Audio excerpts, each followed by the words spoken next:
Hello everyone, it's Jamal Thomas. Welcome to the Progressive Soapbox. I hope everyone is doing okay. Jesus Christ, it's late. It's 2:41 in the morning. Let me check my sound. I'm up, I'm rolling, so I might as well do them while I'm conscious. Alright, good. Sound is good. I don't necessarily know who's going to be here this early in the morning, so I'm probably just going to run through this. If somebody is here, somebody's here. Now, Trudy, I did see one of your comments earlier. I wasn't directed directly towards you, Trudy, but it is kind of towards the conversation. I was talking to my wife about it, and it wasn't even talking about you. It was just in general with the topic. So, when my powers are a little bit more acute, and I'm taking in calls, you can definitely call in and have your go at me when you're less inebriated. Let's say it that way. That way.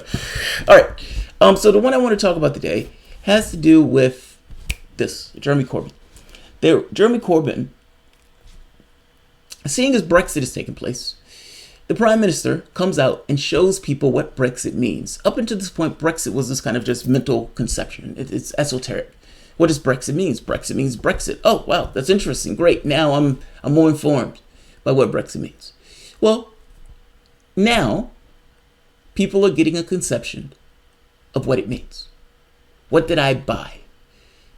Here it is. Like, oh. Now, ultimately, the problem with this solution is going to please no one because it's a worst case solution. Ultimately, and not to mention, it's not a Brexit. The EU, this is going to be dead on arrival. Multiple amendments that have been added to this thing. They contradict one another, but the tariff thing in and of itself is going to be dead on arrival. The 27 member states are not going to accept tariffs for Britain. Now, I say that to say, and I understand that this is an ask and it's a negotiating position. But the public itself doesn't like this. Now, Corbyn ticks up in the polls. Theresa May government drops in the polls rather significantly. UKIP ticks up in the polls, coming from the grave, coming out of nowhere. UKIP almost springs up overnight when they find out that Brexit was not a Brexit at all. And that ultimately, UK, based on what Theresa May is trying to do with that paper at Chequers, is to some degree going to be a vassal state of the European Union. Yes, you can change your laws, but if you can't even pull yourself and extricate yourself now, at which point would you be able to change your laws? So, I'm not going to get into the thing with Brexit itself. I'm just saying, this is Brexit in name only. This is not Brexit. And it's very clear to the public that this is not Brexit. Or at the very least, this is not what they thought they were signing up for. So Corbyn ticks up in the polls. Now, almost predictably, let's look at the polls so we can see it, including uncertain voters. I found this was awesome. This is the Times. Labour has pulled 5 points in front of Conservatives as support for a second Brexit referendum rises to the highest level to date. That's the other point. There's a stalemate in Parliament. She doesn't have enough to push over what she wants. There's no way.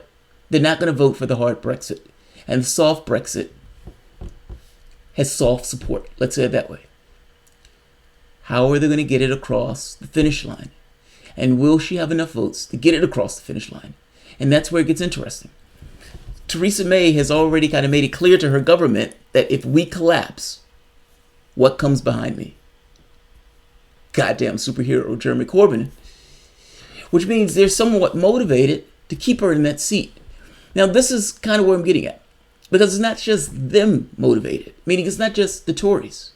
There are also Blairites. The Blairs of the world. The people who signed off on the Iraq War. Those people, the people who are in headquarters, lying to the leader of the opposition as he was running his campaign. Those people are in the party. Now, I say that to say that some of them have been assisting the Tory government and propping up the government. Labour is voting against it because Labour wants something else. And let's be honest, Labour is voting against it for political reasons. They want the government to collapse because they, like a party that actually wants to be in power, is trying to stymie the process to some degree, but I also think they disagree with what Theresa May is putting out. I got to be honest, I'm not for or against Brexit, and I saw what Theresa May was putting out and recoiled in horror myself. That doesn't look like Brexit to me, but whatever. Now, let's look at the polls, because I want to transition, because there's a picture of a woman up here, and I'm going to explain why this woman is up here. The YouGov poll for the Times put Labour on a 41%, up 2 points from last week, with the Tories on 36%, down 1 point. The Liberal Democrats are 9%, down 1 point, and UKIP on 7%, up 1 point. UKIP came out of nowhere. Now, referendum is the thing that's been coming up. You have a divided government. It doesn't look like Theresa May has the votes to get it over the table. And it looks like the EU is going to vote down almost on its face what Theresa May has been proposing. So what do you do? How do you solve that? Now the question becomes, do you have a second referendum, which it chafes. You ask the public to make a vote. The public made a vote. I don't like this idea of going back over and over and over again until you get the vote that you want or the result that you want. Or do you have another election and you let the new government that's formed in that electoral process try to get their flavor of Brexit? Now, the problem with this is you're already under the gun. Theresa May waited for 2 years to have an unworkable plan put forth. And an argument can be made, and I've heard this argument made, that it was intentional. The point of it was to fail with the idea that the public was going to reject what took place in order to keep them into the European Union. I don't know if that's true or not. I suspect it doesn't have to be true. I mean, you can craft an argument that says Theresa May tried her best for something that was just impossible to deliver, and this was the best that she could deliver, being somewhat of a technocrat, and it failed. Dead Prime Minister walking. Hour by hour, they are checking the pulse to see if Theresa May and that government is still alive. To see if that government is still in effect. I mean, it's collapsing, utterly disintegrating before our very eyes. Let's take a look at this. I want to get a look into the results, however. The Tories consistently enjoyed a lead, 45 points, through parts of March as well as April, May, and June, but have lost their majority since the Chequers Agreement and the subsequent infighting. The YouGov poll of 1,657 British adults was taken during Monday and yesterday. It also showed an increase in public uncertainty in the past few days on the Brexit issue. Yeah, it's not just you. Asked if there should be a second referendum, 40% said yes, up 3% from last week, and the highest figure recorded so far in YouGov. In all, 42% said no, an increase of 1 point. I kind of agree with no. You can't keep asking the question. All right, so there's that. Jeremy Corbyn moving up in the polls. Now, the woman who you're seeing in this picture is Margaret Hodge. Now, why am I showing you a picture of a woman who's been dodging taxes, or whose business been dodging taxes, who has a $2.1 billion business, but only paid 0.01% tax? Why am I showing you this woman? Well, when you dig into it a little bit, the Labour MP has been one of the fiercest critics of tax avoidance by companies such as Starbucks, Google, and Amazon. Good on you. Good on you. You should criticize them if they're avoiding tax. However, she is likely to face questions over the limited tax paid by STEMCOR, the steel trading company in which she owns shares and which was founded by her father and is run by her brother. Analysis of STEMCOR's latest accounts show that the business paid tax for just £163,000 on revenues of more than £2.1 billion in 2011. That is a sweet deal. Wouldn't you like to get by paying just 0.01% tax? I would. I suppose Margaret Hodges does too, regardless of what she says when she's on a pulpit, going after other companies doing apparently similar things that she's doing. Now, the reason why I'm showing you this woman is because, predictably, the moment that Jeremy Corbyn goes up in the polls, there's always a backlash. There's always a freak out. There's always somebody saying something or smearing him or attacking him or something. whether it's putting a red hat on him, or in this case,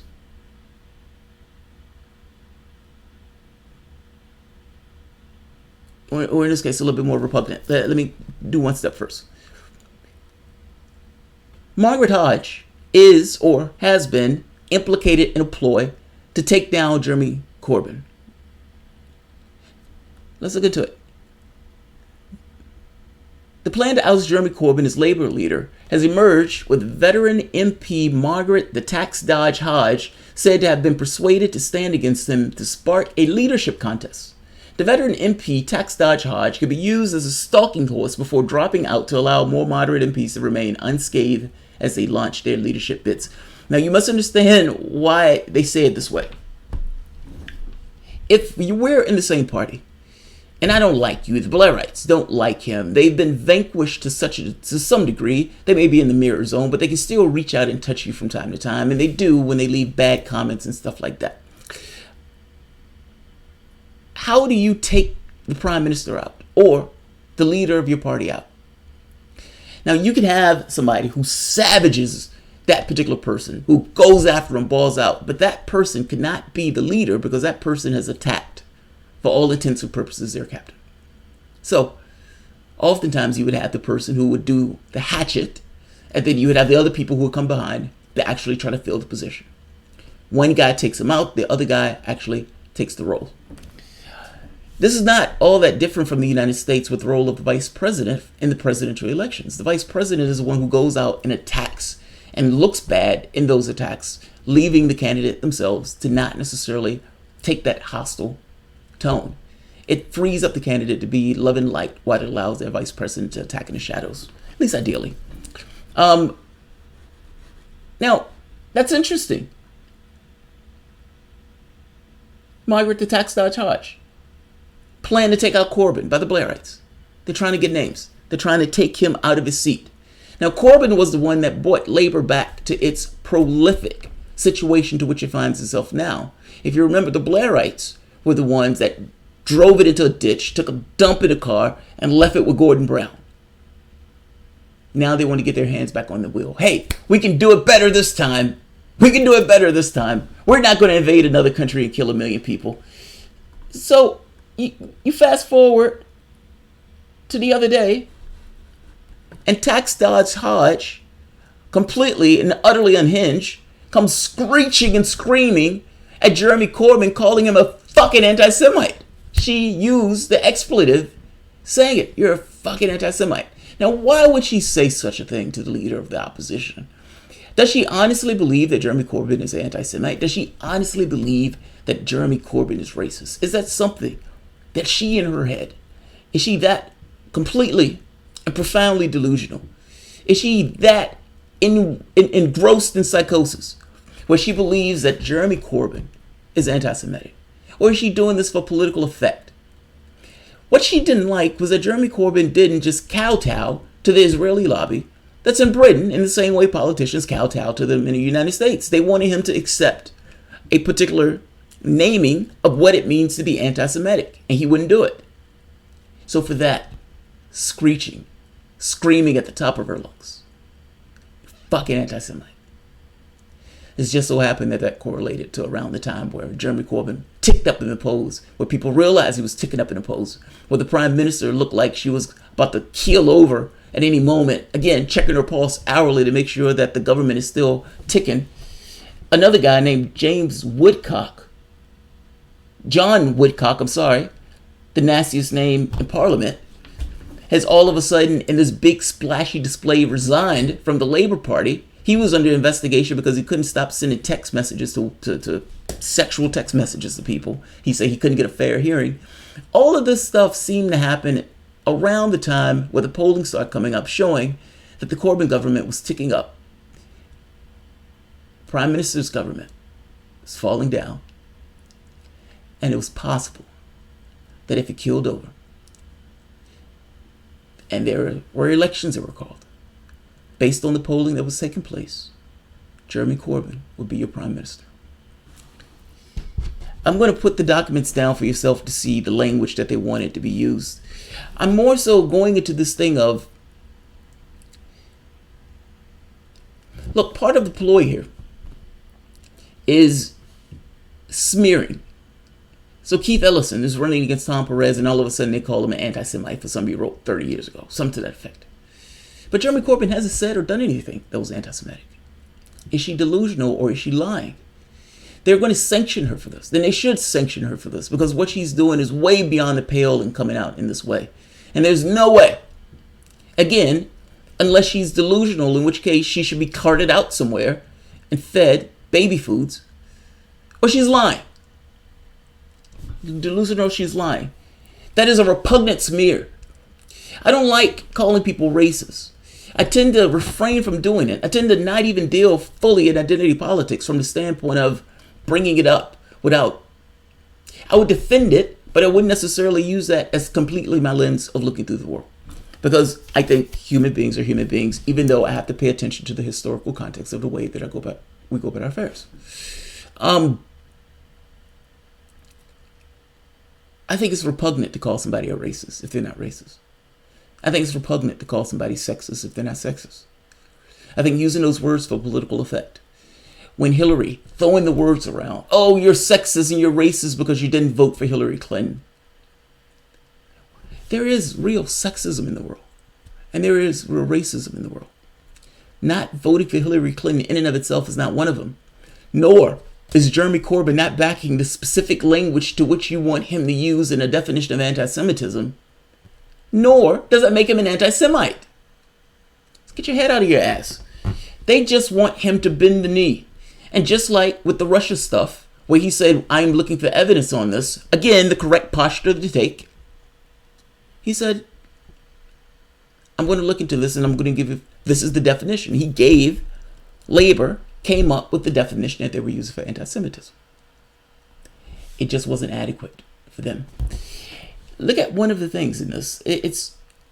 I was looking at an argument that was used against Corbyn on this. Because at that point, all of the smear stuff came out. Oh, he's not using the specific language for what anti-Semitism means. Ultimately, what this is about is not criticizing Israel. The United States, ask Cory Booker. Cory Booker had to debase and shame himself as he sat there while Bibi Netanyahu gives a speech bashing his own president.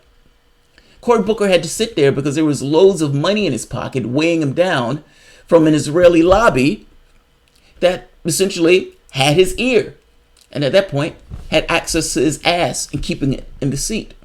It was shameful. It's completely shameful. That lobby exists, and that lobby does exert force in here and in Britain. Look at this. This was a ploy that was discovered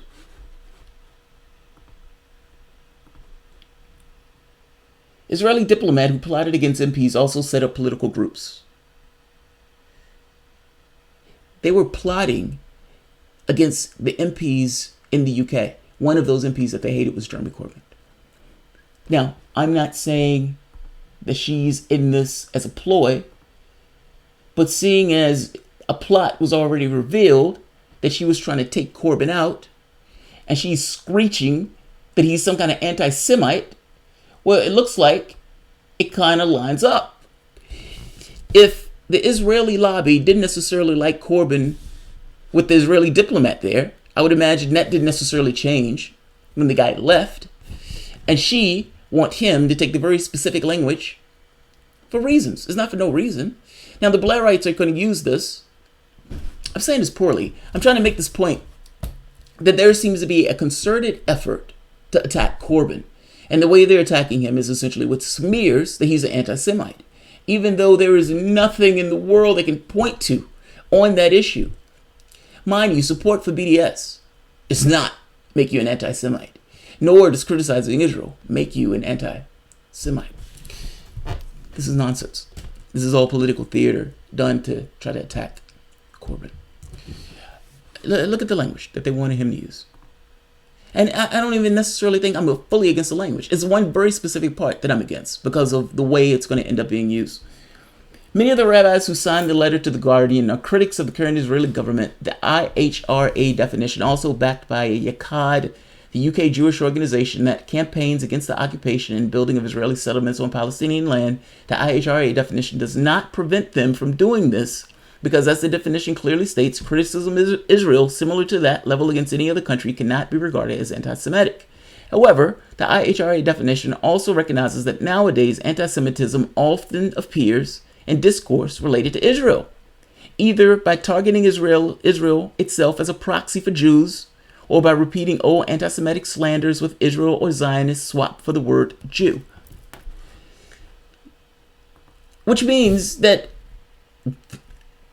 even using the term Israeli, even using the term Israeli or Israel can be looked at as being slanderous because it can be swapped out for Jew, meaning the person can be conflating the two with this idea of this kind of racist sentiment. It's like when people were calling Obama Muslim and Marxist and socialist and communist and all this other stuff. There was something else that was sticking in their throat that they wanted to say. They just wasn't socially acceptable. They're trying to say something similar, people using the term Israel. The problem I have with this is people are going to conflate that and use that particular definition and say criticism of Israel in general is slander or is anti-Semitic. I guarantee you it is how that is going to be used, which is probably why Jeremy Corbyn doesn't necessarily want to use that section. They updated it. You can look at it for yourself. I'm not going to dig into the details. I'm making a point that she may have some feelings on this, but seeing as she was already set up as a stalking horse, that it's not shocking that the moment that, hey, it seems like Labor ticked up. Well, tax dodge Hodge, who had already been part of a plan in order to oust a leadership competition or oust Jeremy Corbyn in a leadership competition, now comes up screaming that he's an anti-Semite, a fucking anti-Semite, seeming to try to spark this thing off.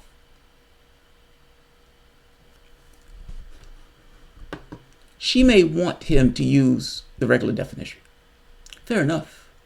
But him not wanting to use the regular definition, for whatever reason he doesn't want to use a specific definition, does not make him an anti-Semite. And that is slanderous to say that. So, this one has gone way too long. I wanted this one to be like 15 minutes at the most. But, let's see. Jamal, the Real News had a good interview with the Jewish labor member. Here's the thing, man. I don't like the conflation. I don't like it when blacks do it. I don't like it when women do it. I don't like it when LGBTQ community do it. I don't like this thing of he or she is racist on a whim. Meaning I've seen people use that in this kind of casual way, and I hate it. Like it chafes me during the Hillary Clinton campaign where everybody was sexist and everybody was racist. Yes, some of them were, fair enough, but that's not the totality of the whole. The language and the way that it was framed was purely for political effect. Now, that's not to be said that people were somewhat racially insensitive, fair enough. But you're not telling me that those people who voted for Obama, turned around, voted for Trump, somehow became racist in the intervening 8 years. It's like 30% of the people, 20, 30%.